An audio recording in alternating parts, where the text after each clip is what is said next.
start our introduction. Right. So that initially we welcome them, give them a short introduction about the topic, and speakers. This time we have 4 speakers. Next week only 1 speaker. That's all. Okay. Then their background, what is So the background, I'll send. Okay, all right. He's also from the same institute only. That this introductory thing. And then some brief. Some brief thing. At that point also I'll give you. Okay. About what is mentorship. This thing. Just come and. Hey, பண்ணாதீங்க ஒரு நிமிஷம். This will be telecasted there. There you just read. And then.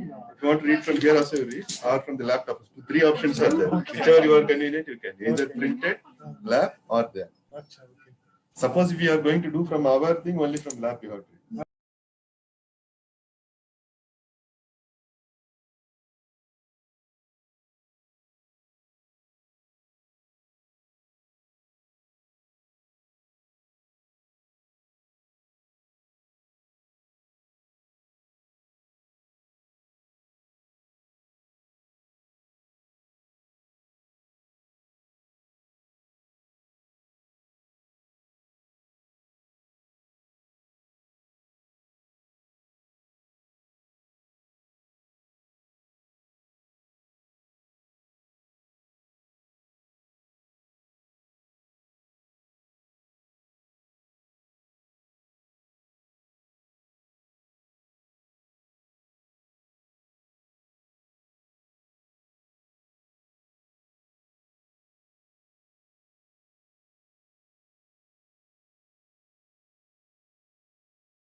Good morning, sir.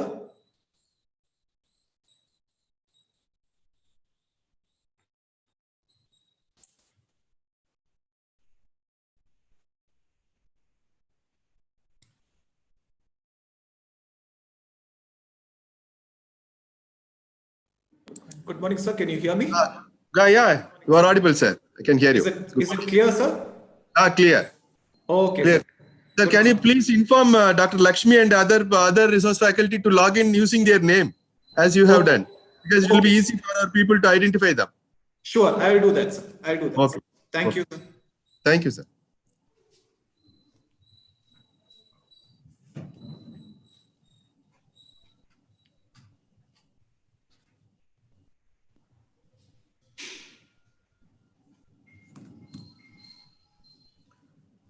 Hello. Hi, Lakshmi. Dr. Jayapur said that you can just log in using your name. Yeah.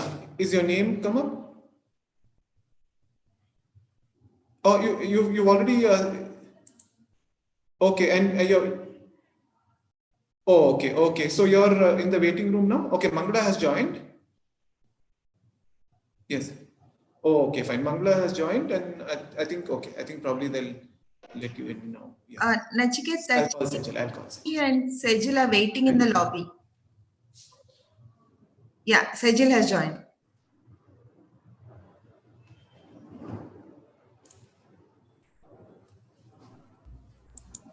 Yes, sir. Now all 4 have joined.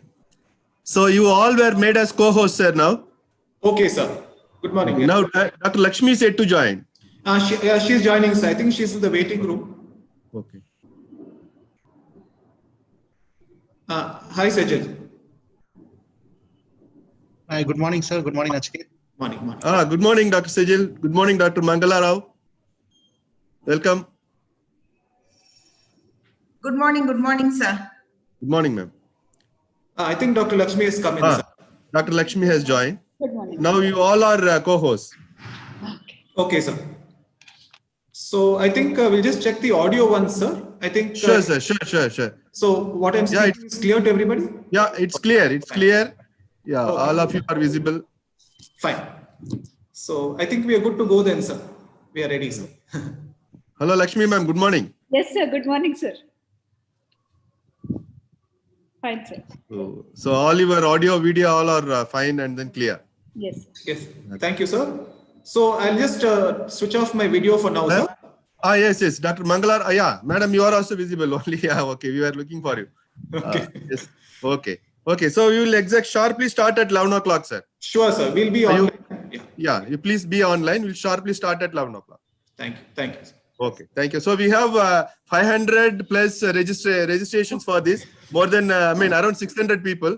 Let us see how many are logging in. Okay, sir. We can accommodate 300 in Zoom. If it exceeds 300, we will create a YouTube link if necessary. Okay, sir. Okay. We have made all the arrangements from our IT department. Okay, sir. Thank you. Hope we live up to your expectations, sir. Yeah, definitely. No. I know about you. I know about your team, sir. Thank you. I don't know. Thank you, sir. I'm really grateful to your team. Thank you. Thank you.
Yeah. Shall we start? Dr. Nachiket?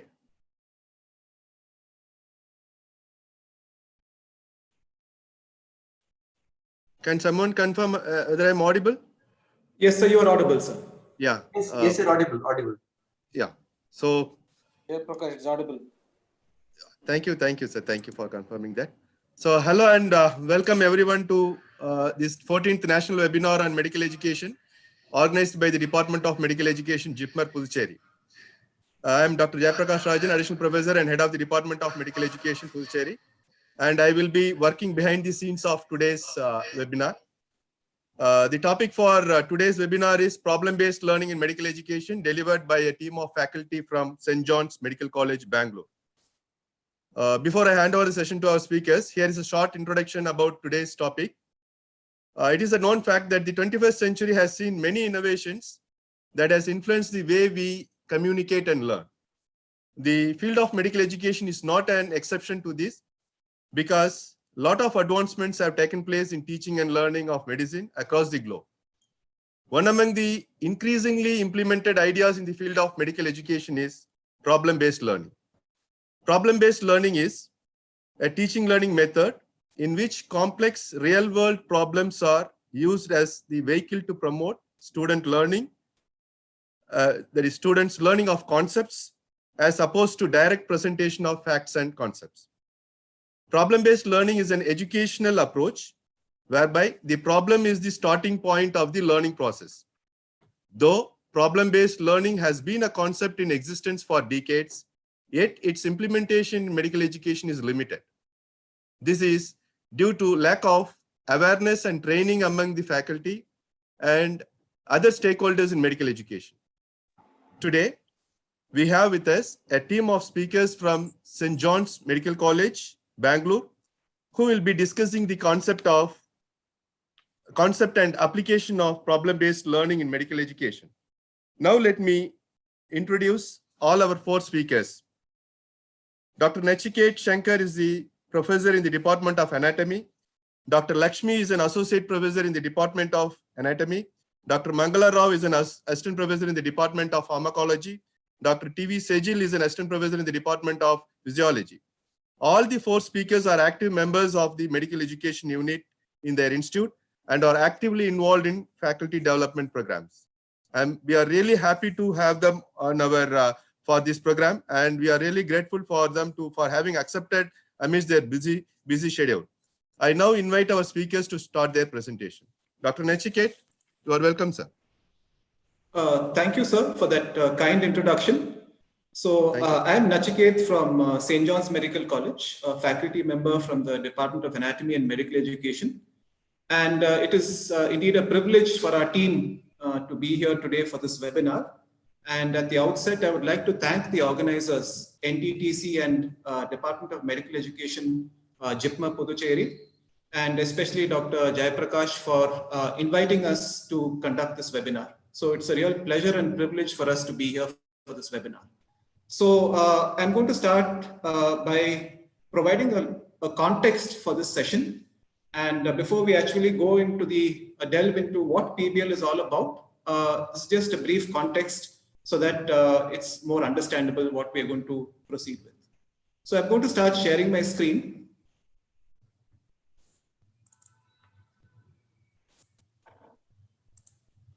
Yeah. So St. John's introduced PBL into the MBBS curriculum way back in 2008. However, the preparation for the introduction of PBL into the curriculum started 1 year prior to its actual introduction. And like Dr. Jayaprakash mentioned, it is not widely utilized in medical education, at least in India, because perhaps there's not that much awareness, and that it is also a resource-intensive method of learning, though it can be very effectively used. So in St. John's, the key faculty responsible for the introduction of PBL were the following. We had Dr. Prem Payas, who was our then dean in 2007. And he had very strong connections with McMaster University, which, as you will find out, is one of the pioneers of introduction of PBL in medical education. And at the same time, we had a senior professor of medicine, Dr. Tare, who had just returned from a stint in the Caribbean, where he was introduced to the concept of PBL, and PBL was widely utilized there when he went there for his sabbatical. So he thought, why not introduce it in India as well? And around that time, we had the head of the medical education unit, as it was called then, Dr. Swarnareka. And I remember her saying that our students are not thinking enough. So we need a method to ensure that the students think about what they are studying, right? It's not pure rote memory. So because of all these faculty, there was a thought that we could introduce PBL in St. John's primarily to make students think about what they learn. And the three main faculty who were responsible for initiating an implementation of PBL at that time were Dr. Sanjeev Lewin, who's probably well known to all of you. He's a pediatrician and very active in medical education. Dr. John Stephen, who's currently our head of the Department of Medical Education, a dermatologist, and Dr. Sunita, who's a professor and head of ophthalmology at St. John's. So these were the three faculty who actually implemented PBL in St. John's. And after that, many of us were co-opted into PBL and have become PBL converts, so as to say. So from 2008, the PBL program has metamorphosized, and it has three components now. We have a facilitator workshop, which we conduct for facilitators in PBL, and we conduct it for outside faculty as well. We have an orientation program for the students because it's a completely new method of learning and they need to be introduced to the method. And then we conduct a short 2-month PBL program, which we'll be looking at in greater detail as the session progresses. So with this background, this is the schedule for the webinar. So the first speaker will be Dr. Lakshmi, and she'll talk about the need for PBL, especially in the current educational scenario with the implementation of CBME. Next, Dr. Mangala will delve into the details of PBL because there are often a lot of misunderstandings about what PBL is. So she's going to clarify those aspects. And then I'll be talking about assessment in PBL, and we'll wrap up the webinar with Dr. Sejal, who will give us some ideas and insights as to how PBL could be implemented in the Indian context. So before we actually go into the webinar, this is the format for the webinar. We will have 4 mini lectures in total. We'll have a set of 2 mini lectures initially, followed by interaction with the audience, and then the next 2 mini lectures followed by interaction with the audience. So please feel free to ask questions, and you can type your questions into the chat box, and we will try and address all the questions that you have. So we do hope that it's a fruitful learning experience for all of us. And without further ado, I hand it over to Dr. Lakshmi to talk about the need for PBL in the current scenario. Thank you. Over to Dr. Lakshmi. Thank you, Nachiket. Am I audible? Yes, Dr. Lakshmi, you're audible. Thank you. Give me a minute to share my screen. So I was just looking through the participants, and I was very glad to see a lot of my friends, and I hope would be friends also after this session. So warm welcome to all of you. Glad to see all of you.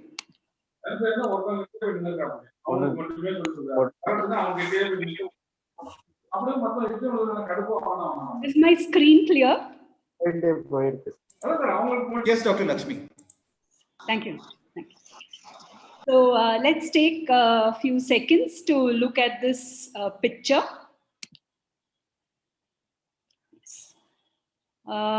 Just to jog your memories, I'm sure all of you are a little bit knowledgeable, definitely about PBL. So we will come back to this picture later on at the end of this small mini lecture and discuss what it means. Yeah.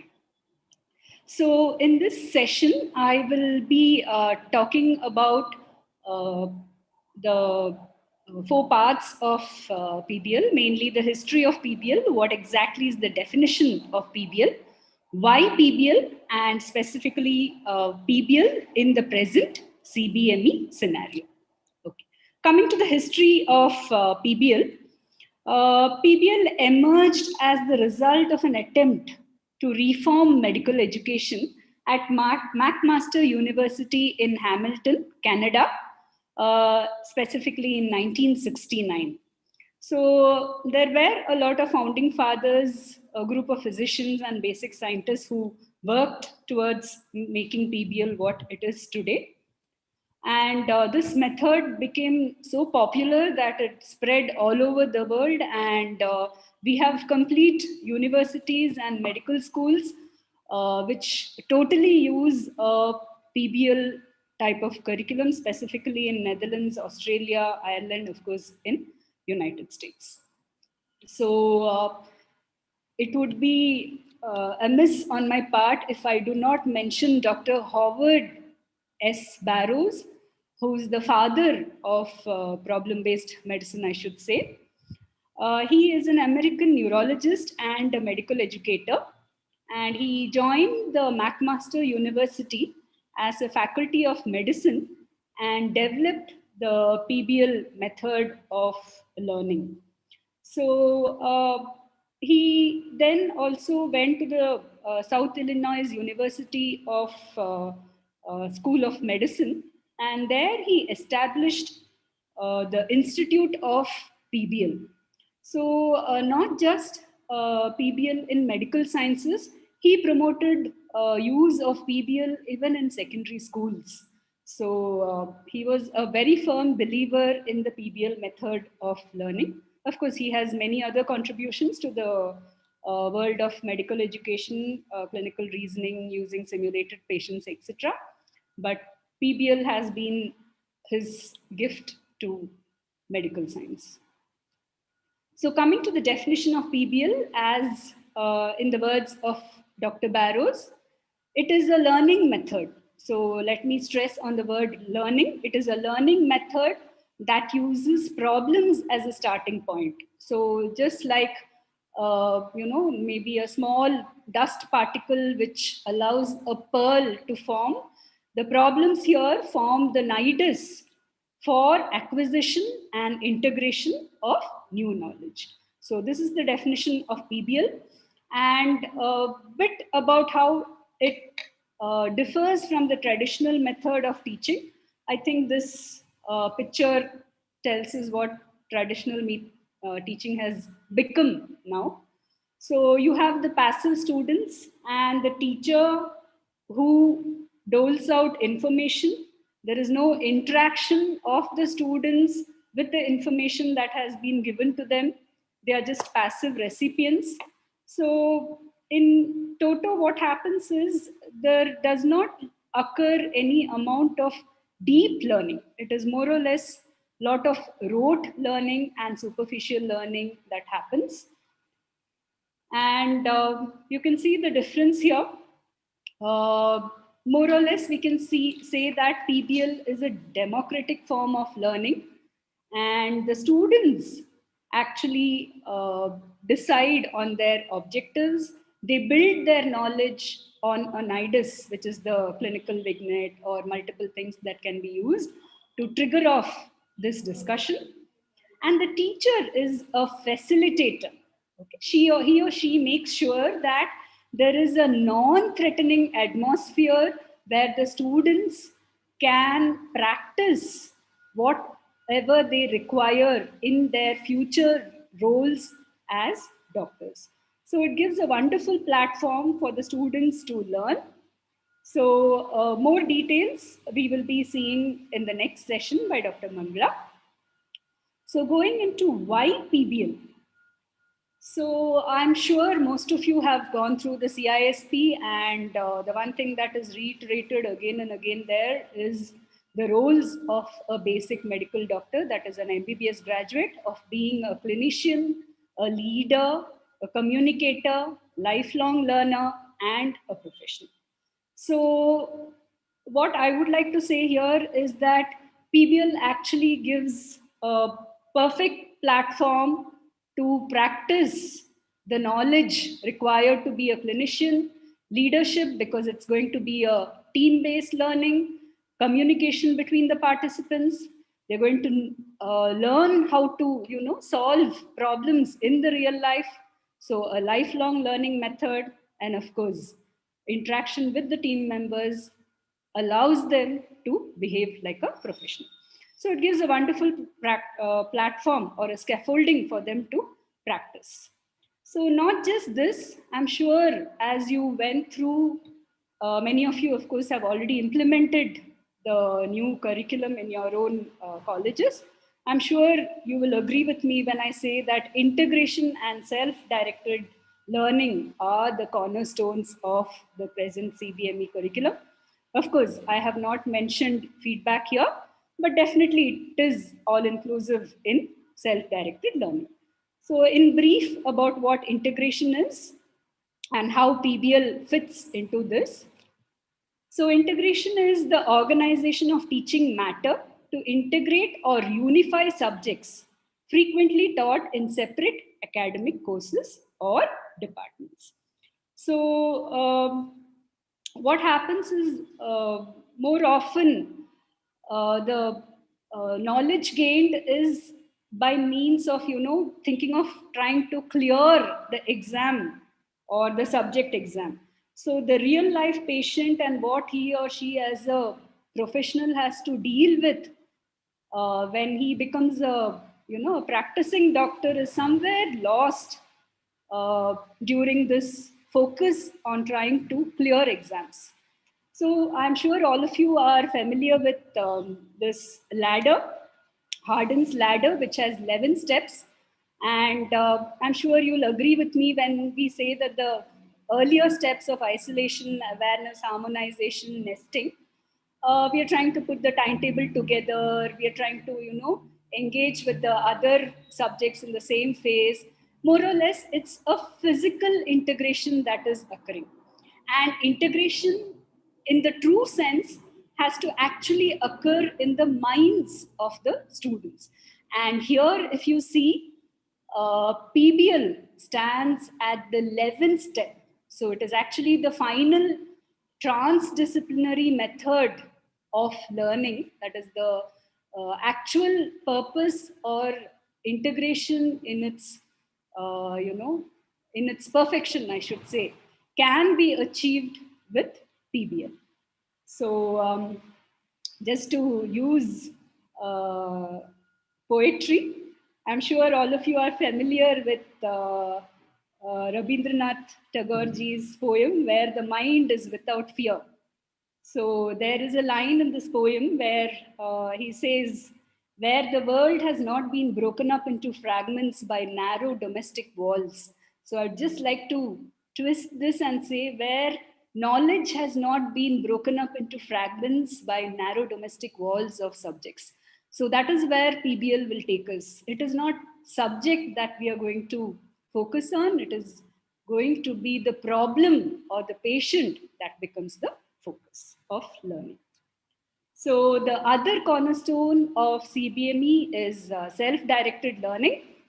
And I'm sure you'll all agree with me that self-directed learning requires readiness to learn, setting goals, actually engaging in the learning process, including searching for resources, discussing this. Of course, in self-directed, it is with oneself, but in a PBL-based learning, it could be with the team members, and of course, evaluation of learning, which comes from feedback from the team members. So problem-based learning is a wonderful method that propagates self-directed learning, which is one of the best methods for lifelong learning also, since it includes both self-monitoring and self-management and requires a lot of discipline. So I'm sure with all this background of problem-based learning, the objectives of PBL would be again into all the three domains of learning, that is knowledge, skills, and attitude. So focusing on knowledge, the main objective of PBL would be to bridge the gap that exists between basic sciences and clinical sciences. The students, what they tend to do is they try to find answers in their basic sciences for all that they see in the clinical case scenarios. So PBL acts as a bridge, helping the students uh, find answers for their clinical questions based on their basic sciences knowledge of anatomy, physiology, and biochemistry. Of course, the other subjects also. Coming to the skills, definitely scientific reasoning, which occurs during the discussion that occurs between the team members in PBL group. Critical appraisal, very much so, because it is a non-threatening environment where everybody is allowed to ask questions. So whatever information is brought forth to the table is questioned by the others. Authenticity is questioned. Where is the source of information? And very important, source of information, authenticated source of information also is very important, and that is what makes PBL very much important in the present context where we have an overload of information. So as we've already gone through self-directed learning and lifelong learning, which are also skills that PBL will help hone. Coming to the attitudes, yes, value of teamwork. We all know that healthcare today is a teamwork, and the best health that can be provided to the society is definitely through teamwork, and this can definitely be practiced in PBL. Interpersonal skills, these are all soft skills that can be very much developed during PBL sessions. Psychosocial issues, yes, unfortunately in the present scenario what happens is the psychosocial issues related to a patient is sometimes overlooked, and we try to bring a focus into these issues also using the problem or the nidus that we give the students, so that the students also looks into the usefulness of asking the patients to maybe go in for many tests, or prescribing drugs, looking at the economical status of the patient, affordability, etc. We definitely go into all those issues. So in brief, what usually happens is many of us do use problems to teach our students. But there, the final outcome is usually just simple solutions or answers to the case scenario or problem. But in problem-based learning, what we do is we use the problem to gain more knowledge or acquire new knowledge founded on a scaffolding of basic clinical skills.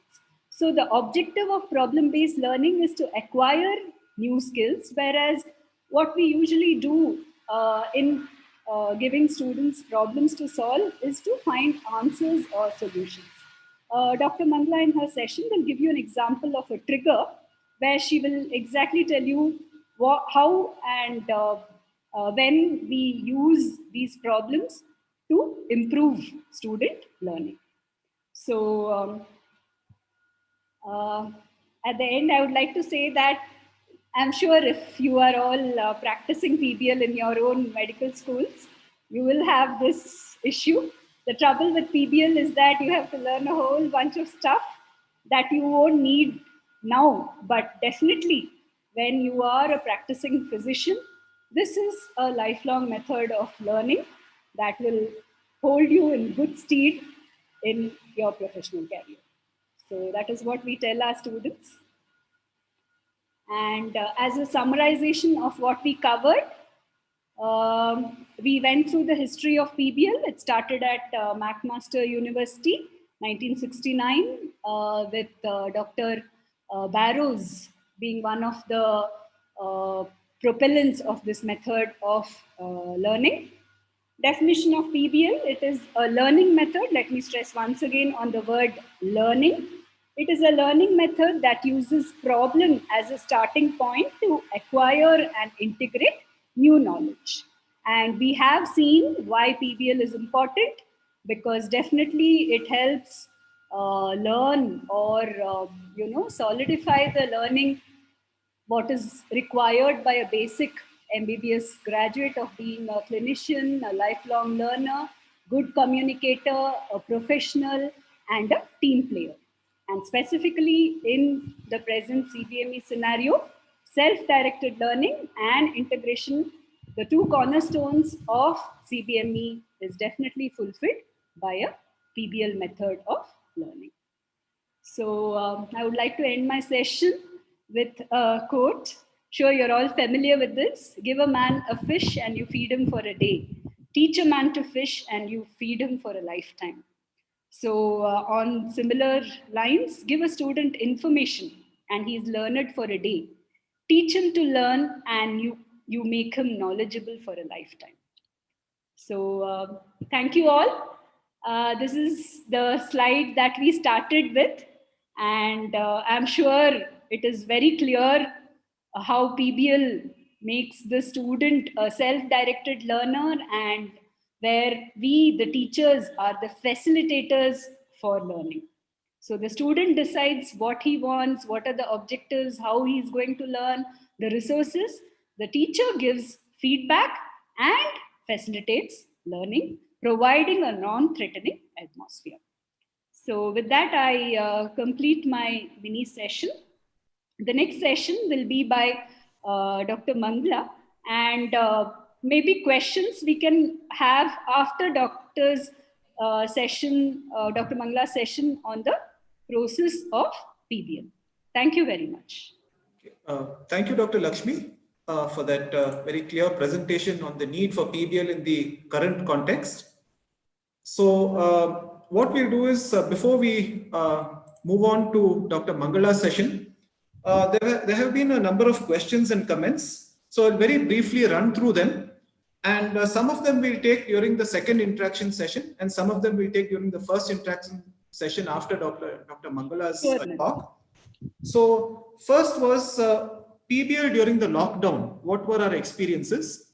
So that we'll deal with at the end, after all the four lectures are done, because that's sort of more logistic detail. We will look at that. The second is triple jump assessment of PBL. Dr. Nalini has asked that. So again, that we'll deal with during the second interaction session.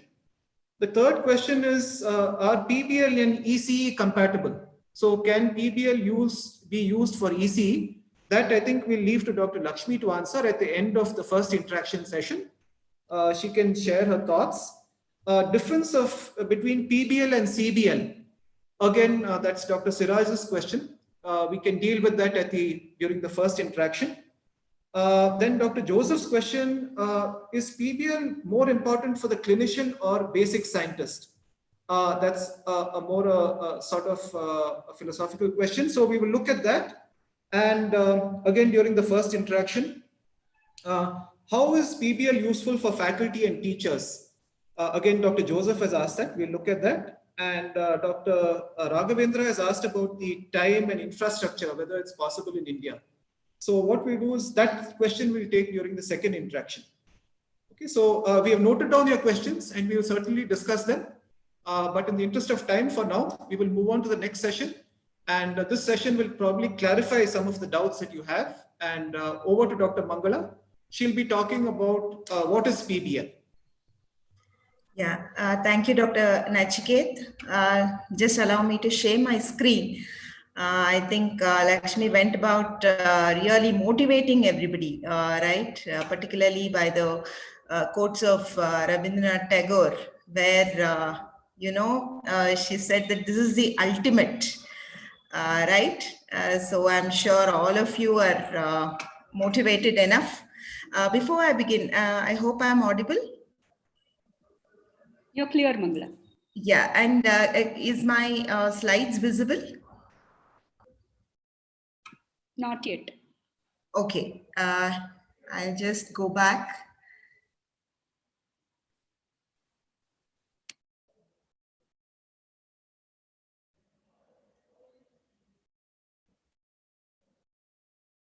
Yeah, can you see my slides now? Yes, Dr. Mangala. Okay. Nachiketa, is it clear in the sense that it's Yeah, full it's clear. It's clear. Okay, yeah. So I guess, as I was saying, Dr. Lakshmi really motivated all of us, right? It almost seemed as if this is the way to go or way to learn. So all of you must be wondering, how do we go about implementing this particular program? So what I'll be dealing with are the steps and particular roles, in problem-based learning that each of the stakeholders need to play. Sorry, I think the slides, yeah. So this is the overview, and this is what we'll be covering in today's session, that is requirements for a PBL session, the various steps which are going to be involved in a PBL process, and the roles of the two main stakeholders, that is the students and the facilitator. I always like to call the person involved as a facilitator rather than a tutor, because we end up learning more in these sessions. So let's move on to the requirements. The picture, kind of says it all. It requires the students, then of course a facilitator, and a case or a problem or a trigger, whatever you would like to call it as. The rest of it, the greenery and the fresh air is a bonus, which we have in plenty in our campus. And those of you who are fortunate enough to have such campuses, please do make use of this. So I would say these are the basic requirements. Another thing that this picture kind of emphasizes that PBL is a small group teaching learning method. The whole class is not here. So it is to be divided into small groups. Of course, right now we have a little larger than the groups that you are seeing here, because we do have 150 students now, and a facilitator for each of the group. So the basic requirement is that you need many facilitators to facilitate this process, and the students need to be divided into small groups, and then of course you need a trigger or a case. So those are the basic requirements for any PBL. So moving on to, once you have these things, how do you go about a PBL process? Each of the session or each PBL session is an iterative process. That is, you keep repeating the steps. That's how the process happens. The students, they read the trigger that is provided to them. Then they brainstorm, and then they hypothesize, which is an integral part of the PBL process, where you learn from each other rather than on your own. Then they all come up with learning issues. Whenever you read a trigger, some of the items there you already know very well, some you do not know at all. So you brainstorm, you hypothesize, and then identify the learning issues. You take back those learning issues. Usually each of the student takes one objective, one learning objective as his or her own. They research and learn in 2 to 7 days. Usually what we follow at St. John's, there is a minimum gap of at least 5 days. So 5 to 7 days is what we follow. But there have been PBL programs where they have only 2 days of research time. So, but in St. John's, we do give them at least 5 days. So they research and learn, then they return, and that is, they come back as a group, report whatever they have learned over the past 5 to 7 days, and then again review with all the information pooled on the table. They reread the trigger, and then they review what they have learned and what else is left to learn. And of course, at this stage, they usually get the next trigger or the next part of the case, and this process continues. So that's how any PBL session or a process happens. That is, they read the trigger first, then they brainstorm or hypothesize, identify learning issues, they research. Once they take back the learning issues, they research about that particular learning objective, get back to the group, report what they have read, and with all the information on the table, review their stand, read the trigger, and go through these steps again and again. So that's how a PBL process happens. Of course, in the center of it, we have the assessment or the evaluation, which Dr. Nachiket is going to deal with later in detail. So I'm not going into evaluation right now. So once you have looked at this, just to take an example, I'm giving you an example of at least the first 3 steps that happens in any PBL process. This is a trigger. This is an actual trigger from one of our cases, even though I have trimmed it a little bit so as to fit in here. So basically, it's a case. I'm not going to read the case as a whole. Basically, it's a case of a 60-year-old man who has presented with fever and productive cough. So once you give the trigger to the students, they read this trigger, and what they do next is to brainstorm and hypothesize. Probably in whichever phase, in whichever year they are in, they already know the causes of productive cough, and they probably know the significance of blood in sputum. And why do you even need to ask history of smoking? Probably. I'm not saying all groups will know only these things. I'm just taking an example, you know. And till now we used to conduct a PBL in 5th term. That is, they are in the 2nd year of MBBS when they get their PBL experience in St. John's. So, so this is what happens here. So in the brainstorm, that is in the session they are sitting in, they brainstorm and hypothesize, and they all know these things. So what next? The next half of the group discussion would be on identifying the learning issues. Probably none of them know the causes for coarse crepitations, the difference between coarse and fine crepitations and the importance, and also what is bronchial breathing, where do you find it, what is the clinical significance, and so on.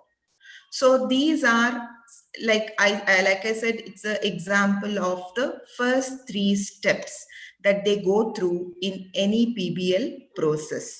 They get the trigger, they brainstorm and hypothesize. That is, they literally split the case into small pieces, take each piece, examine, see what they already know about it, and list out what they do not know and take them as learning objectives. The next 3 steps are nothing but once they take these, learning objectives as their own, they do more research, either by literature search, textbook, looking at a case, etc., and get back to the group. Okay, that would form the 5th step, and then they get the next trigger. So this is just an example of the steps or the process involved in PBL, any PBL session for that matter. So what we have covered just now are the requirements to form smaller groups, to have facilitators, and to frame these triggers, and then the steps of the PBL process. So what else is left? The main thing are the roles of students and facilitators here.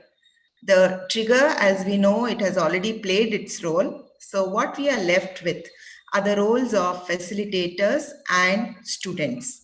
How similar or how different is it from a traditional teaching? So let's go ahead and see this.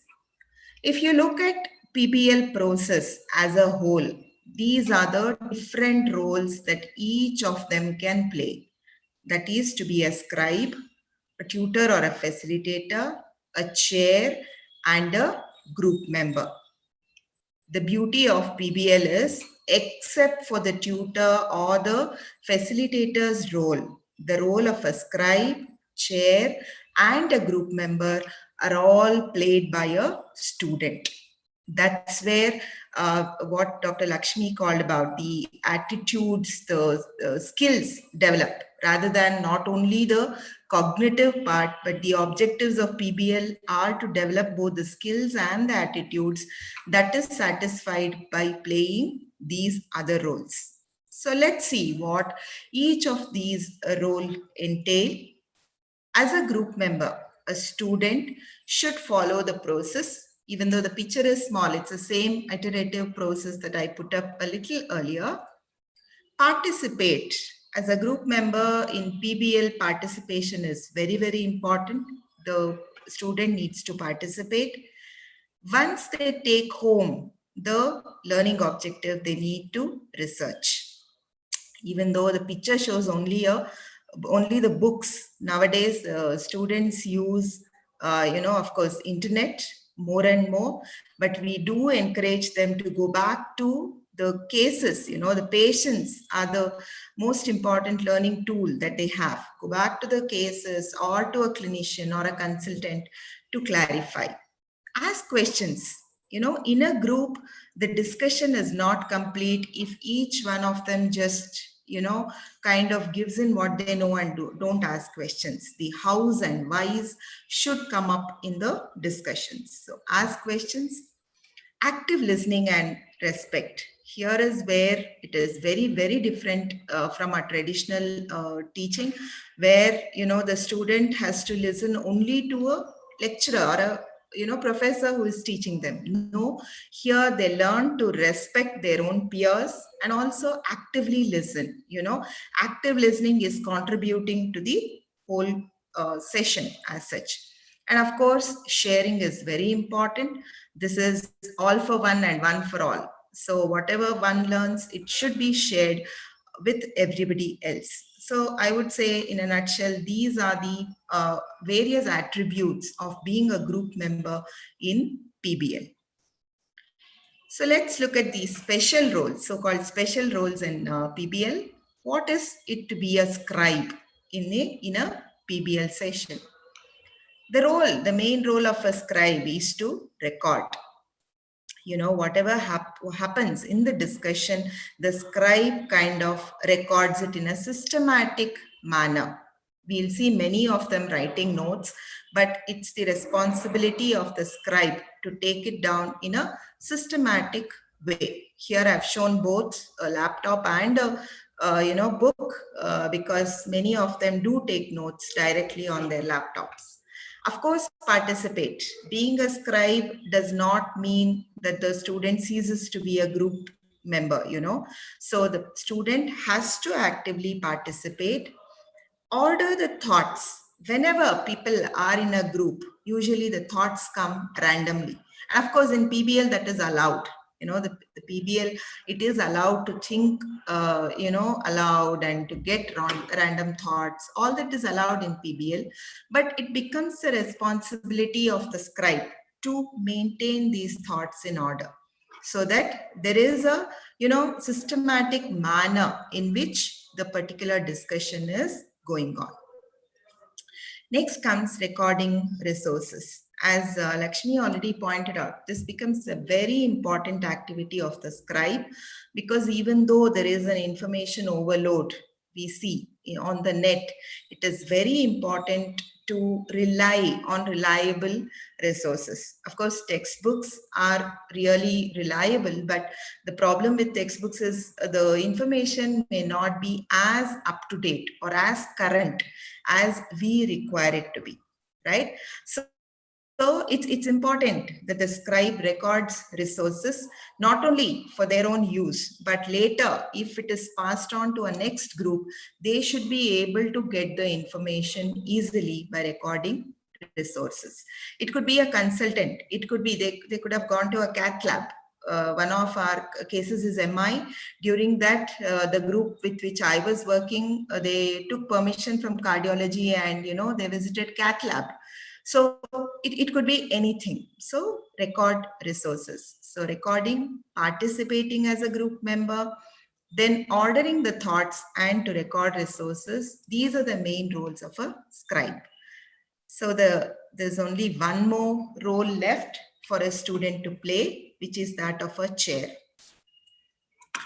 Of course, the main role of a chair is to lead. This is where it is different, very different from a traditional teaching learning method, where the students learn how to cope. You know, they have to lead the group, they have to maintain the group. All these skills or attitudinal skills, soft skills that they develop are going to be through this process. So one of the responsibility of the chair is to lead. If no discussion is happening, then the chair kind of starts the questions or takes up some issue and says, you know, let's discuss about this. Those become the responsibility of a chair. Other than he or she themselves participating, encouraging participation becomes another important attribute of a, you know, chair. That is, they need to identify people who are quiet or who are not participating, and then to pull them into the discussion is the role of a chair. To maintain group dynamics, any group, I think all of us have this experience. Some will be very silent, some will dominate, some will refuse to listen, right? All of us have seen this happening in a group. A silent person doesn't mean that he or she doesn't have anything to contribute. The most dominant person not necessarily means that, you know, they know everything, right? All of us have had this experience. So it becomes the responsibility of a chair to maintain the group dynamics. That is to, you know, politely tell the person who is very dominant or always talking like me, to say that, you know, you better listen to the other person also, or encourage. I keep giving this example. Sejil doesn't talk much. So keep encouraging people like, you know, Dr. Sejil to speak more in the group. Maintain focus. Whenever there is a group of not only students, even faculty for that matter, not necessary that we stick to the same subject, right? We tend to kind of waver this way and that way. So it becomes the responsibility of the chair to maintain focus, to get everybody back to the case or back to the trigger that they are discussing. Keep time. Again, a very important component. Everybody's time is valuable. So the chair usually keeps time of, you know, we have these sessions for around 2.5 hours. So 2 to 4:30 is the PBL time that is allocated, but most of it go till 5. So keeping time depends on, you know, it depends on the group. If they have all agreed to stay back till 5, that's fine. Okay, so keep time and then work with the scribe. This becomes very important because a scribe is already orderly, maintaining the thoughts and then putting all the resources in place, right? So if the chair works with the scribe, the whole group can go in a single specific direction and kind of learn better. Let me just clarify, in PBL, you are allowed to think laterally.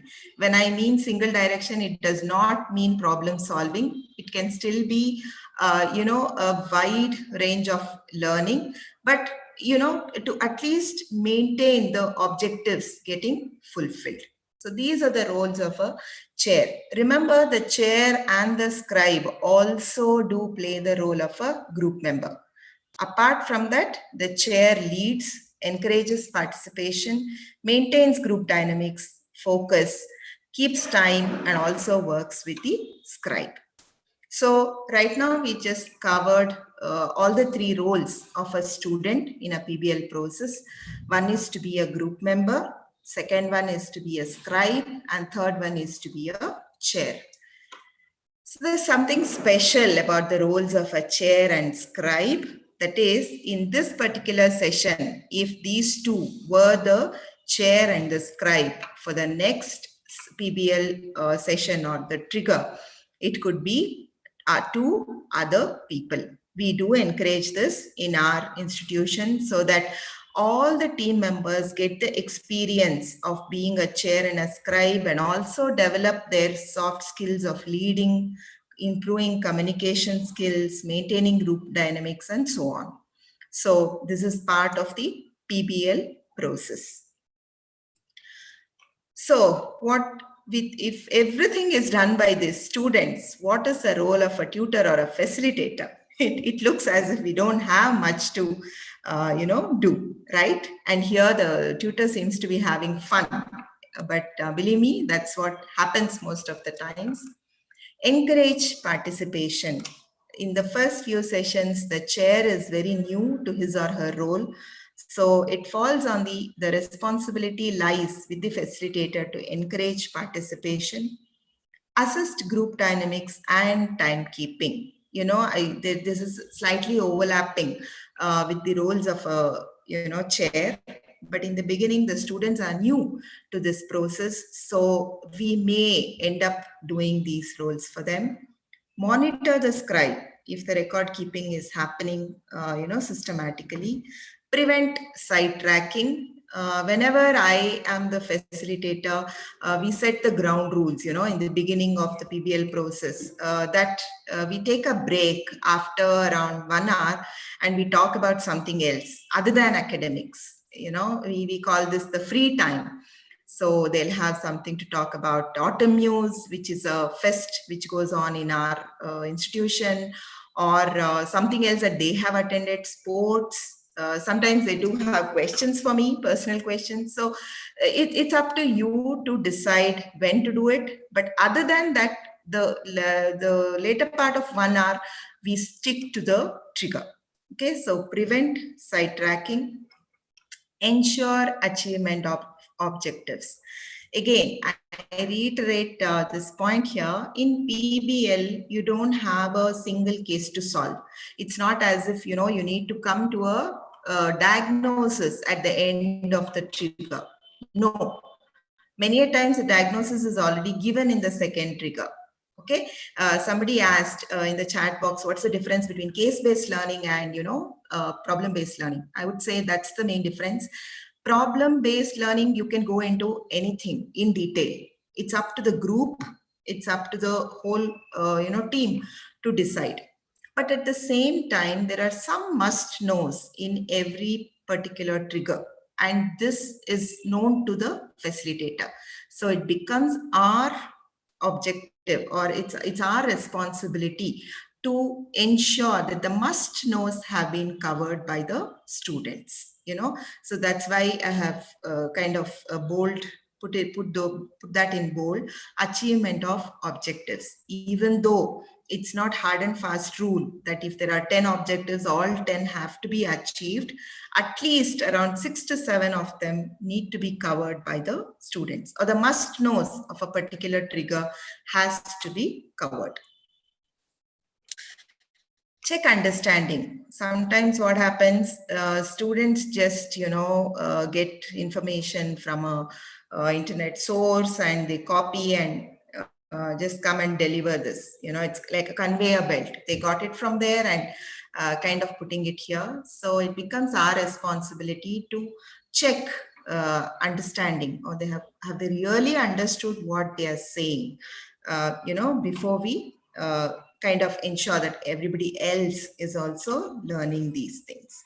So these, and of course, assess performance at the end of each session, and again at the end of the PBL program, becomes a responsibility of the facilitator.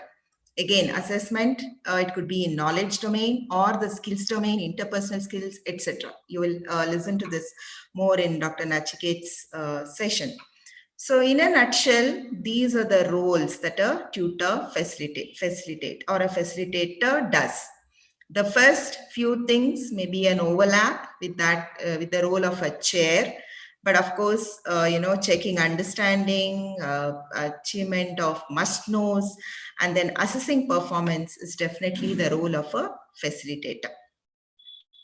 Having said this, there are some things that the facilitator should not be doing in a PBL session, express opinions. In my opinion, I think this is a case of tuberculosis. No, a facilitator will not be allowed to do that. Second thing is give too much of information. All of us have been traditional teachers for this long.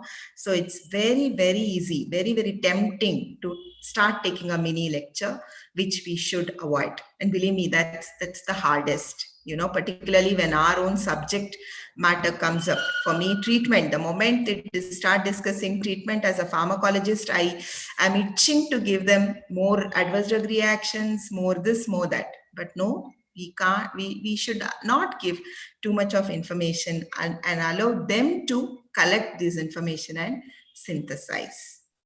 So in a nutshell, we have covered the roles of the students and the roles of facilitators, and also we have emphasized on what a facilitator should not be doing. So basically, this is what happens in a group.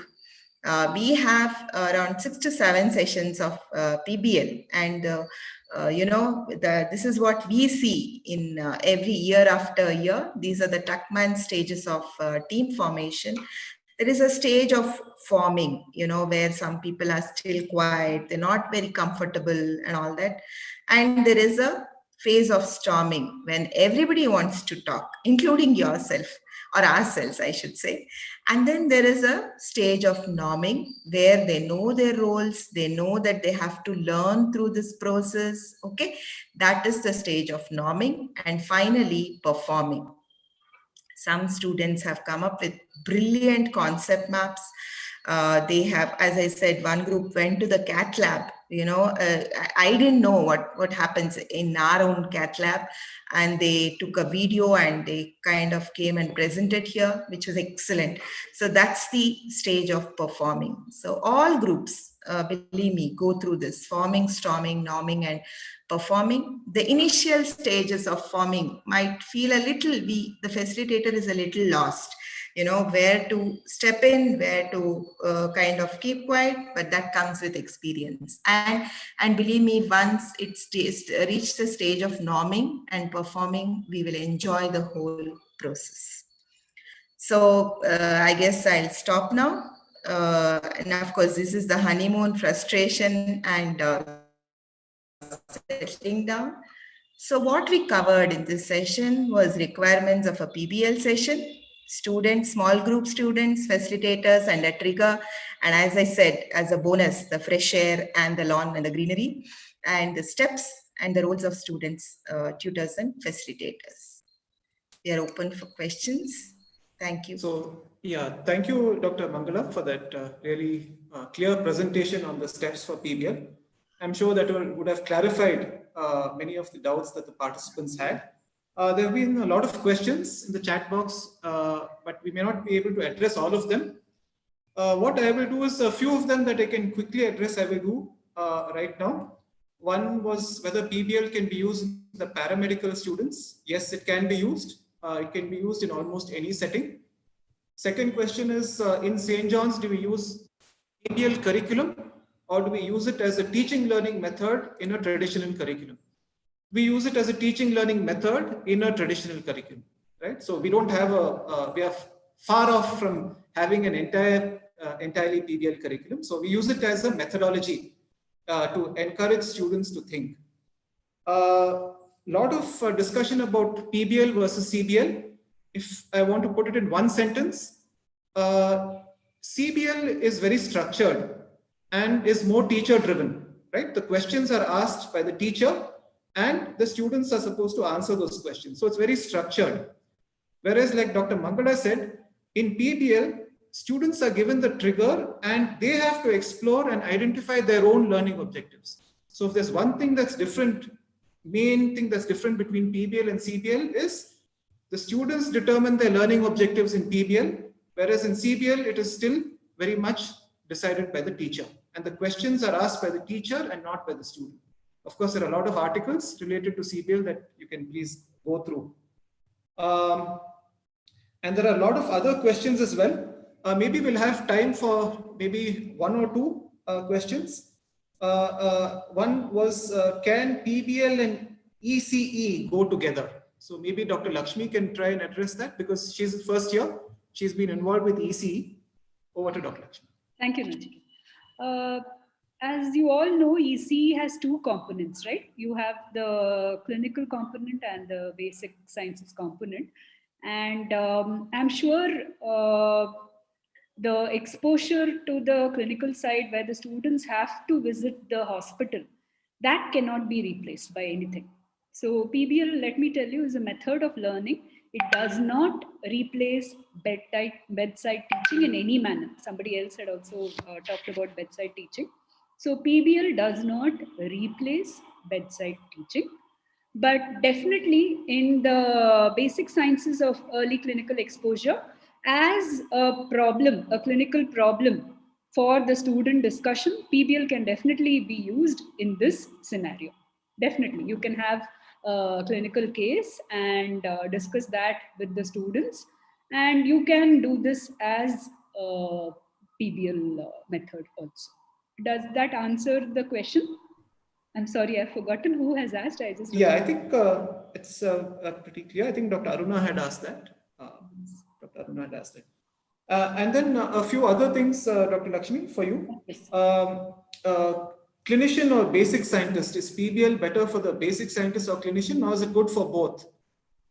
See, PBL is a method of lifelong learning, and I feel personally we may not be consciously using PBL, but as far as I know, that is what we do have something called as a Friday clinical meet, which occasionally we have complex cases from the hospital that we discuss in front of all the faculty.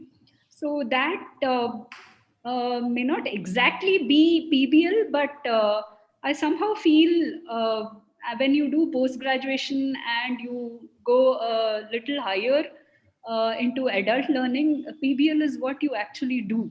So I'm not sure whether you can separate it out and say that it should be for a clinician or it should be for a faculty. It doesn't matter. A PBL way of learning is a lifelong method of learning for anybody, and not necessarily just even as Dr. Harrows has done, not necessarily only for the medical curriculum also. It starts from school, so it could be applied to any field. Okay, thank you, Dr. Lakshmi. So before we start my session, a couple of things. We do conduct a PBL facilitator workshop, a 2-day workshop where we go into depth of the PBL process, and it prepares you to be a facilitator at your college. And if you want to start a PBL program at your college, it might help you to do so. So we will keep you informed of any such workshops that we conduct at St. John's. And the other thing is that how is PBL useful for faculty and teachers? In many ways. In fact, all of us are here speaking to you because of PBL. Probably we would not have entered our MEUs but for PBL. So I think what it does is it sort of brings faculty from different departments together, and it sort of dissolves the boundaries. Okay, so in the interest of time, I will stop the interaction here, and I will move on to my session, which is on the assessment of PBL.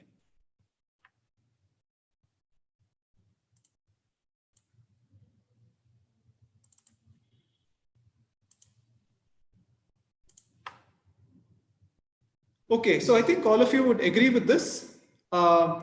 We can escape bad teaching, but certainly we can't escape bad assessment.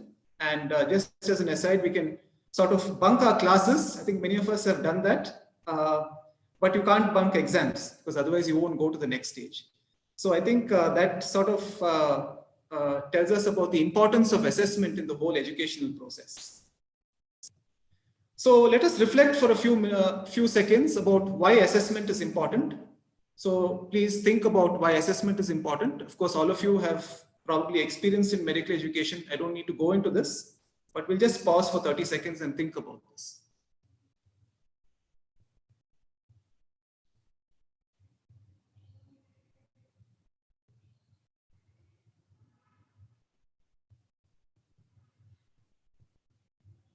Okay, so to put it in a nutshell, assessment is important to see if we have achieved our learning outcomes, right? So it's important both for the students and for the faculty to see whether we have achieved our learning outcomes. And that supposes that our learning outcomes need to be defined. And if we put this in the context of the PBL, the objectives of PBL were clearly stated by Dr. Lakshmi. So therefore, the assessment in PBL has to be in alignment with those objectives of PBL. So we're going to look at 4 questions in relation to assessment. We're not going to deal with why, because I think that's sort of a given. Assessment is really important. And we're not going to deal with the other questions. So we're going to look at who, when, what, and the how of PBL assessment. So we're going to deal with these 4 questions. So let's start off with the what is assessed in PBL. So like we said, the assessment in PBL has to be in alignment with the objectives. And I'm going to restate the objectives because this is extremely important for the assessment. So we need to assess whether the knowledge objectives of PBL were met. And if we recap, the objective of PBL was to build bridges between the basic sciences and the clinical sciences, right? So right now they are in watertight compartments, but it's just a body of knowledge that we have to tap into. So there is actually no real difference between the basic sciences and the clinical sciences, and they have to be looked at together. And PBL is supposed to do that, right? It's supposed to integrate the basic sciences and the clinical sciences. Coming to the skills, like was mentioned earlier, PBL is supposed to enhance the scientific reasoning skills of the student and the ability of the student to critically appraise a problem or a trigger that is given and identify learning issues, and also to find out resources, suitable resources to plug those gaps that they have identified, right? So all these are the objectives of the PBL, and this whole process of identifying gaps, looking at resources, and then plugging those gaps will make a student a self-directed lifelong learner, because that's what every clinician does on a day-to-day basis. The third objective of PBL, as has already been mentioned, is the attitudinal objective. It enhances the value of teamwork and interpersonal skills, which are critical for the practicing clinician. The clinician never works in isolation, always works in a team. And PBL, one of the objectives of PBL is to encourage the student to do so, and also to improve the empathy of the student, as there's an opportunity for students to look at various psychosocial issues that are associated with the triggers. So if these are the objectives of PBL, then what is assessed? So one, of course, is the content, right? We want to see the content. For example, that arrow is pointing. Let's say that trigger could be related to a patient with tuberculosis. So that is the content aspect of problem-based learning. But the beauty of problem-based learning is that a lot of emphasis is laid on the process, right? The process, Dr. Mangala has very clearly described the process. So that process also has to be assessed. So in PBL, just for the sake of explanation, we're going to divide the assessment into assessment of content and assessment of process. So before we come to the actual assessment, who assesses whom in PBL? This is another unique feature of PBL. It's like a 360-degree assessment. So the student assesses himself or herself, then assesses the peers, that is the group in which they were working, and there is also feedback given to the tutor, and the tutor also gives feedback to each student. So you can see that there is a 360-degree assessment that occurs in PBL. How is assessment done in PBL? So if we go back to the content and process, the content can be assessed. What we use, it can be assessed in many ways. What we use in St. John's is concept maps, because concept maps are a wonderful way of seeing whether the student is able to integrate the basic sciences and the clinical sciences, right? So on one sheet of paper, the student draws all the different concepts and illustrates the the topic and sees how all the different aspects are interconnected and interrelated, right? So we use concept maps for assessing the content in PBL. Of course, there are many other methods that could be used. We could use higher level multiple choice questions. We could use essay questions, modified essay questions, and potentially we could also incorporate clinical reasoning and higher level thinking skills into an OSCE in the form of a response station, right? So these are the various ways or possibilities of assessing the content in PBL. How do we assess the process? Informal feedback is given at the end of each session by the tutor and is also gathered from the students, feedback for the tutors gathered from the students, and that is done at the end of each session, right? So that's informal feedback. We have a whole series of questionnaires that we use that we have adapted from the Queen's University PBL manual. Those of you who are interested can please note down this. You can just type in Queen's Manual PBL, and that's the manual that we follow here in St. John's with a few modifications. And there are a whole set of questionnaires that we utilize in order to assess PBL, especially the process. And finally, there is something called the triple jump exercise. I think one of the audience asked about what this is. We don't use this in St. John's, but I'll briefly explain what this is. In the triple jump exercise, the student is actually given a trigger for the assessment, right? And they will have to identify learning issues, then find out resources in order to address those learning issues and see whether those learning issues have been learned or not, right? So that's why it's called a triple jump. So it just mirrors the process of PBL. So we do not do that here in St. John's, but that is done in many other universities. And if you look at it, that is essentially what all of us do in daily life, right? We identify gaps in our learning. We identify resources to plug those gaps, and then we test and see whether the gap has been filled or not. So that in essence is the triple jump exercise. So a little bit about each of these methods of assessment. This is a concept map of a concept map. So here's the concept map. This is the main topic. A concept map consists of arrows, concepts and ideas, a hierarchical structure, and it also has a main concept, right? And each of these concepts in relation to a concept map can be connected by arrows. These are called connectors. So if let's take the example of tuberculosis, right? So this could be, for example, the anatomy of the lung. This could be the physiology of breathing. This could be the Ghon's focus. This could be caseating necrosis. Okay, so these are important concepts in relation to tuberculosis. And these arrows will sort of determine how all these different concepts in relation to this topic are connected.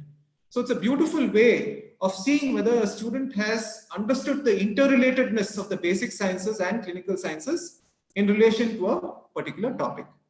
And what we do is we assess the map construction, how well it has been constructed, and of course the detail, whether the content has been covered or not.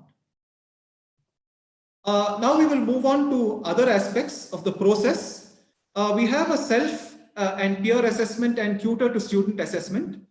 And in this, it's a perception questionnaire, right? Which students answer and the tutors answer. It's the perceptions of the students and the tutor.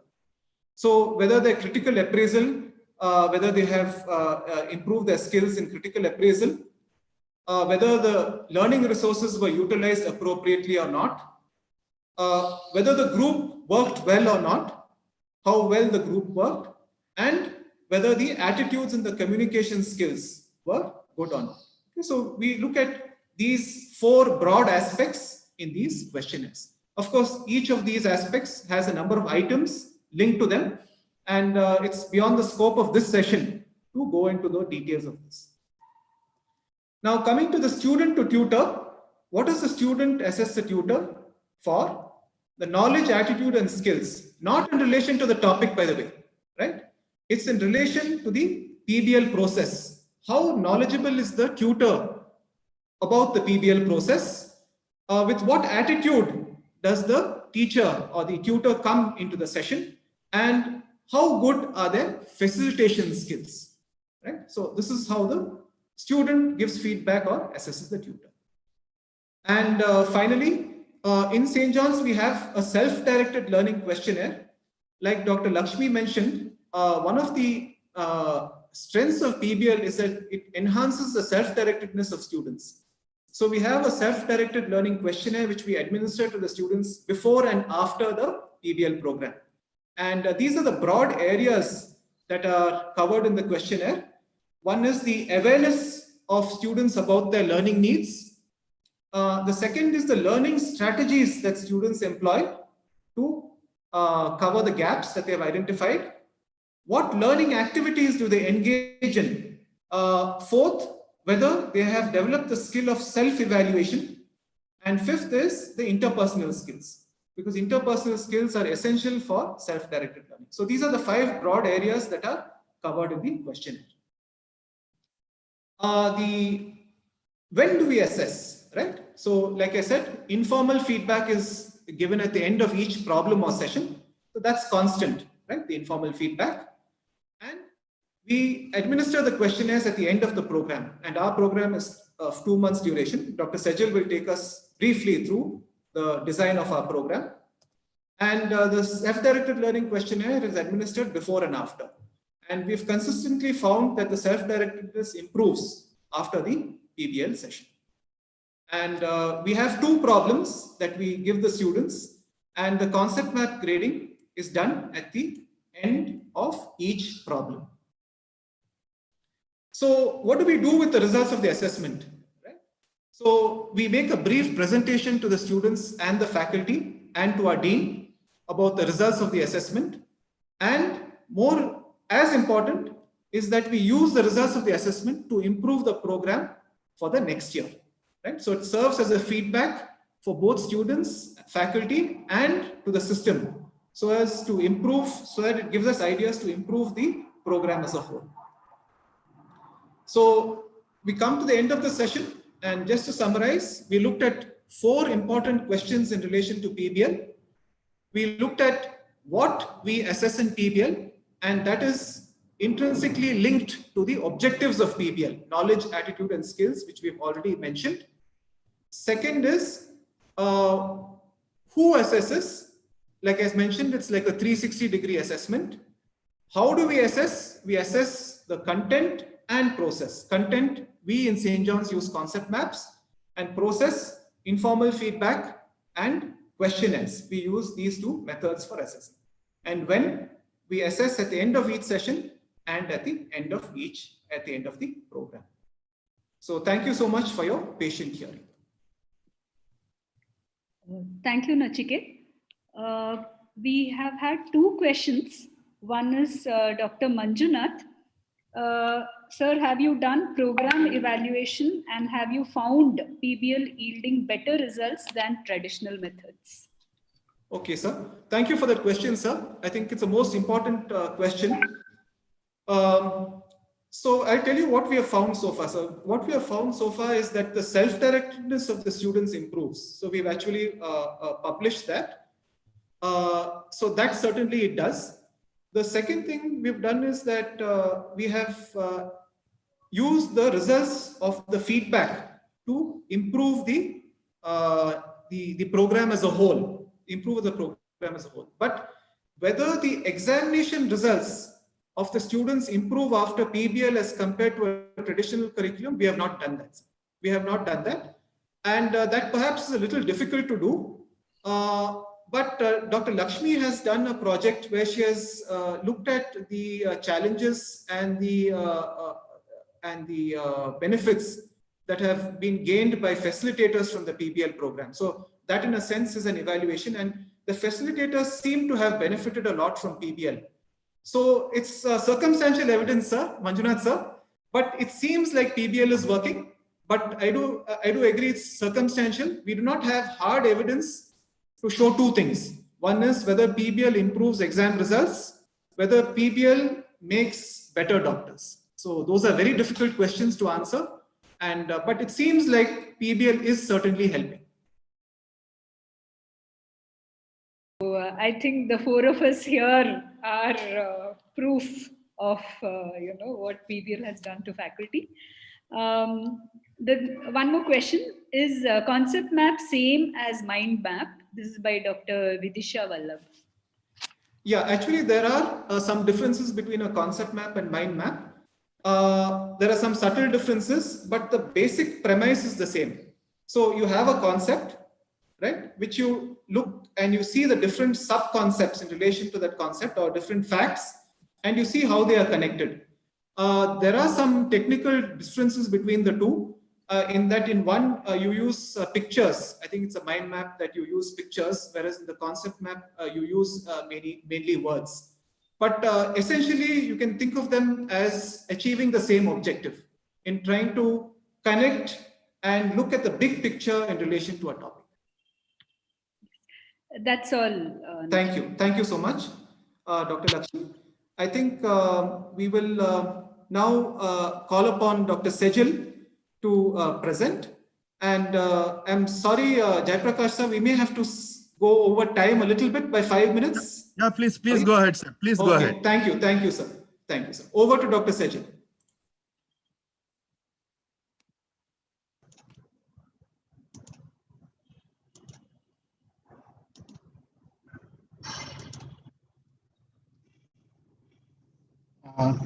Thank you, Dr. Nachiket.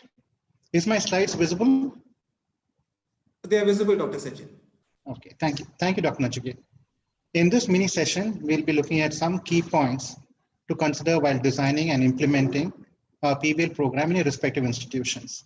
Okay, some of you might already have a robust PBL program in your colleges. Okay, but for this session, we will take an example of an institution that is yet to start a PBL program.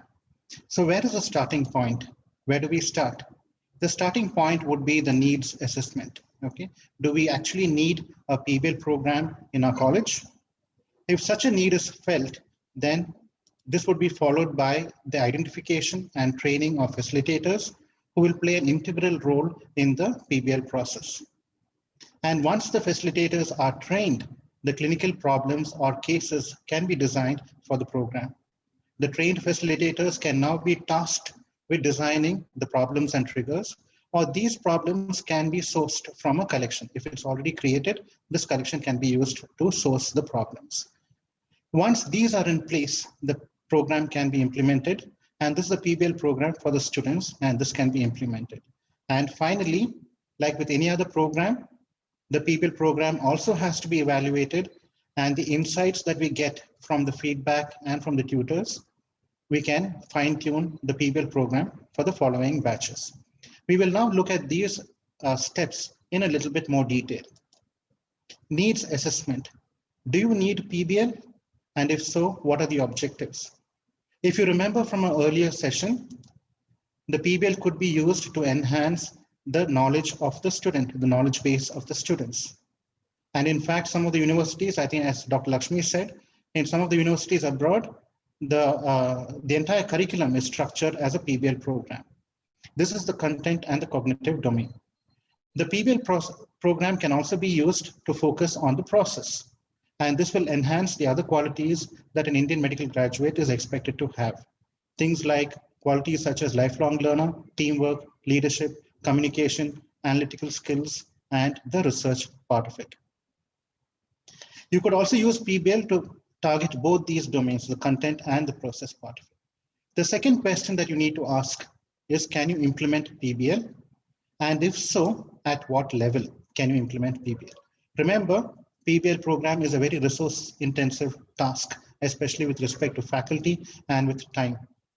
So depending on the availability of these resources, the PBL program could be implemented at institution level, where all or some of the departments have a PBL component taken together. The example that I can give you is TB or HIV could be taken through a PBL with the departments of pathology, microbiology, and medicine taking the lead. Or it could be at a department level where some topic in the curriculum, such as myasthenia gravis in physiology, could be taken as a PBL session. It could also be implemented at a staff level where each medical educator can convert his or her tutorial batches into a PBL session. Some of the key components which will decide at what level you can implement PBL would be the college management. Remember that support from the college management is very essential. Sometimes the management will need convincing, as a PBL program is not directly linked to, it's not directly exam oriented, and the essentiality of this program might be questioned by the college management. Getting the required number of staff, interested staff as facilitators might also be challenging. The academic calendar for the students is already packed to the brim, so to speak, and getting protected time for the PBL sessions could be a key factor. Since the PBL program happens in parallel small group sessions, finding the right venues for the duration of these sessions will also be looked into. It will also help if these venues have a projector or a blackboard or a whiteboard to help with the learning process. The second step would be the facilitators training. As mentioned earlier, the facilitators play a very important role in the PBL process, especially in the initial part of the group forming. Faculty who are interested and who can set aside the required time for the PBL sessions should be identified. They need to be sensitized about the PBL process, the roles and responsibilities, and the logistics of the program. This is usually covered in a facilitator's workshop that we conduct for the interested faculty. It also helps if a pool of such faculty is created and maintained in an institution, so that these facilitators can be rotated in the consecutive years. An ongoing yearly facilitators training workshop could be considered to add faculty to this pool. Once the facilitators have been identified and trained, the content, that is a problem, have to be designed. The selection of problems is rather critical and could be based on the relevance of the clinical condition and how well the clinical condition lends itself to the PBL format. It is preferred to go with a broad topic for the problem, such as diabetes, tuberculosis, HIV, etc., as the learning could encompass multiple subjects rather than more focused topics like BPH, refractive errors of the eye, which may limit the subjects that could be involved in this process. For each of the problems, you have to develop triggers, and these triggers would be the nidus around which the learning will happen. In St. John's, we create 2 triggers for each problem. The first trigger will cover the history and clinical examination, and the second trigger will cover the investigations and the management of that particular problem. And these triggers will be sequentially exposed to the students as part of the PBL process or the PBL schedule. I think the impression that was given so far is that PBL is usually thought of as an open, free-flowing discussion among the students to address their own learning needs. But it's always good to have a list of learning objectives to make sure that the relevant learning has happened during the sessions. If some of the learning objectives are not adequately addressed by the students during the discussions, gentle nudges can be given to make sure that those learning objectives are addressed. And it always helps to prepare a tutor guide, which will be like a framework for the discussion of that particular problem.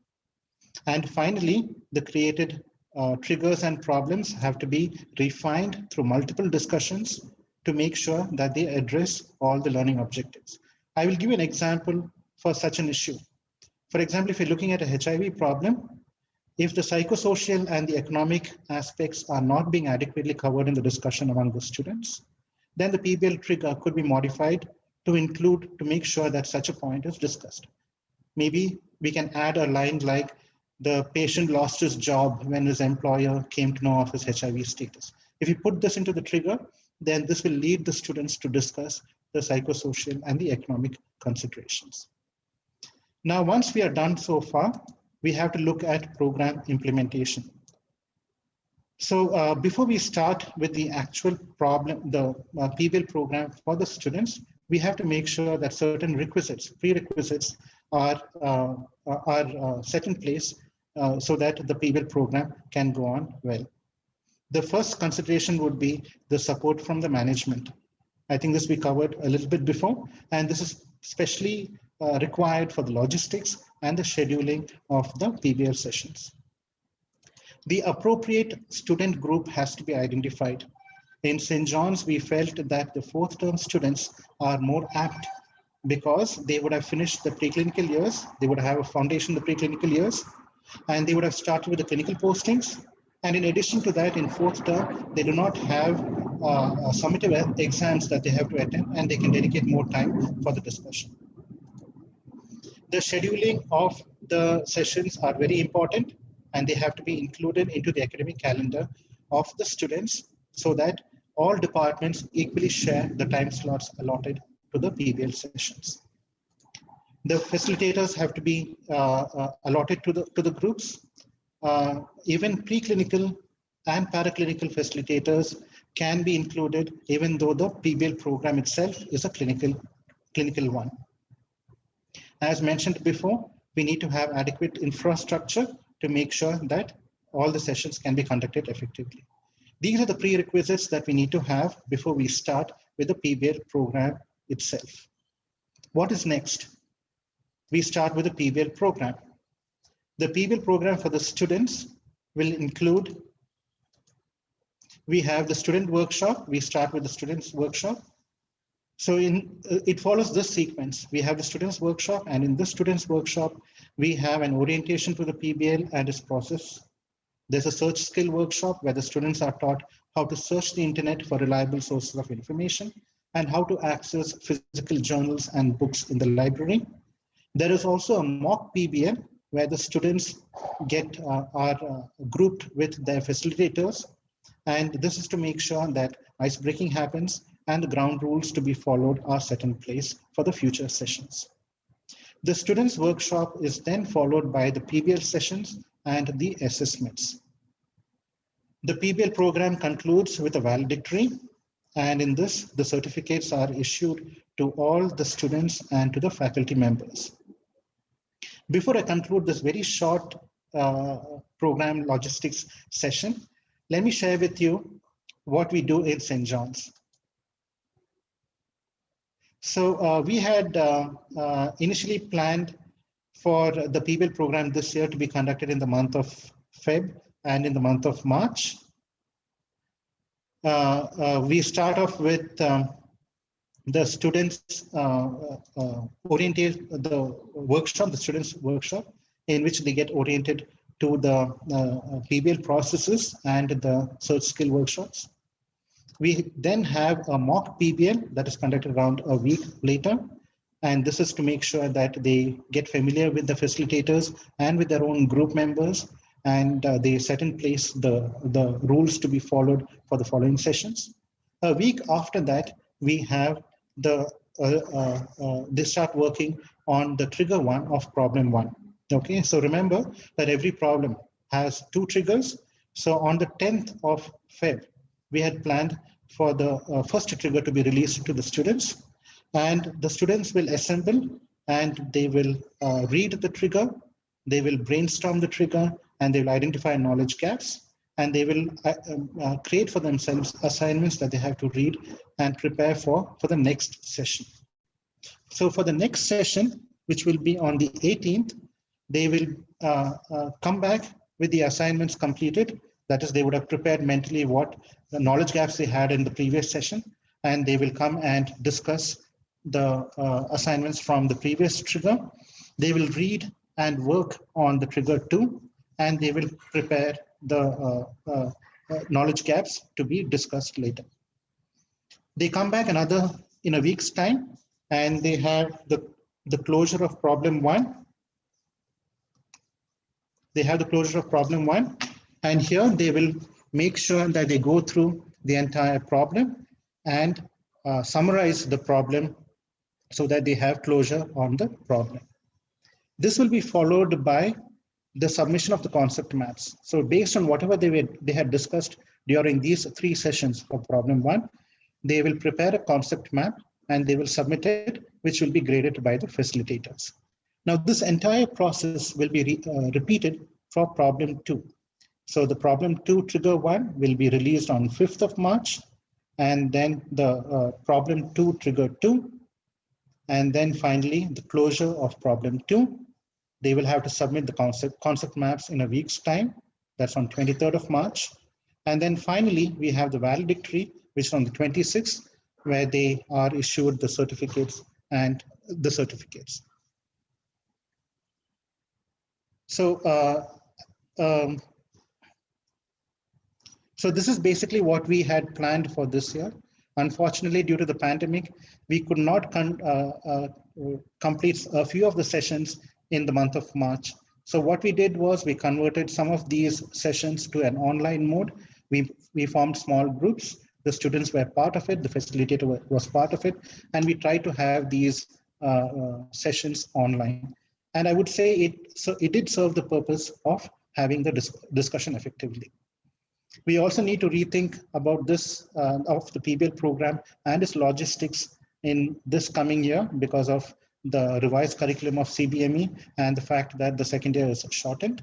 So we need to really rethink about the coming batches of PBL.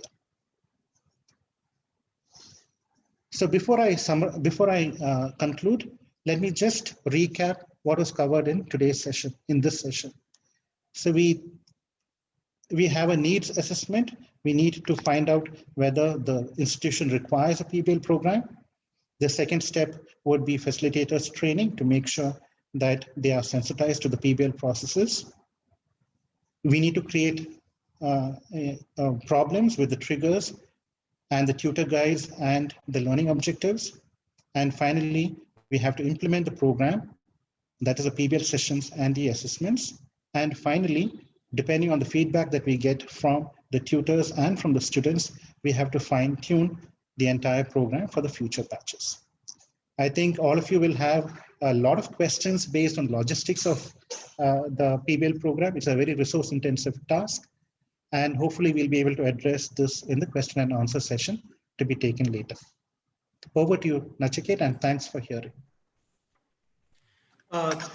Thank you, Dr. Sajal, for that excellent presentation.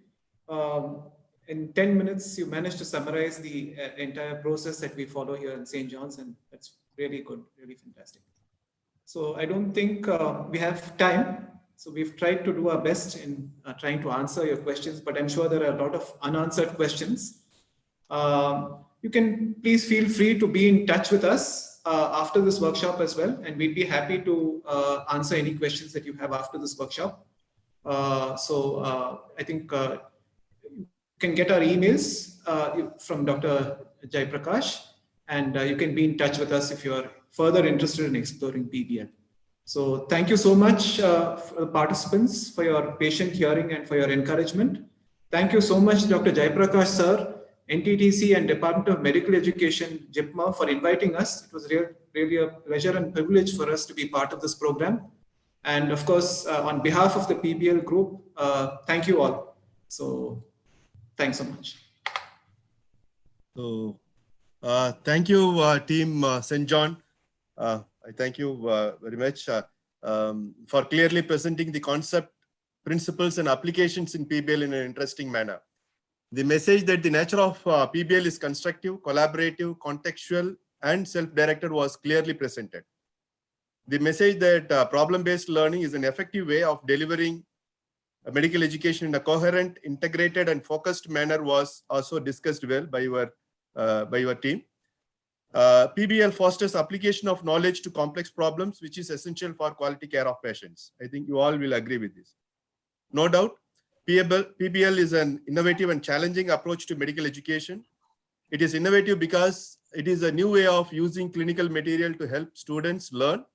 And it is challenging because it requires the medical teachers to use facilitating and supporting skills rather than didactic ones.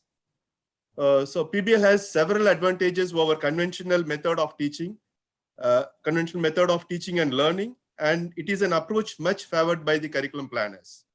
On behalf of Department of Medical Education, JIPMA, I thank the speakers for their enlightening speech in an organized manner and for sharing their thoughts and experiences on PBL. I hope the participants would have benefited out of today's webinar. And again, I take this opportunity to thank all the participants for their patient listening and attention. And I'm looking forward for more collaboration and interaction from all of you. So thanking you. Thank you on behalf of JIPMER and the Department of Medical Education. And with this, I am signing off. Thank you once again, dear faculty and the team St. John's. Thank you. Thank you. Thank you. Thank you, sir.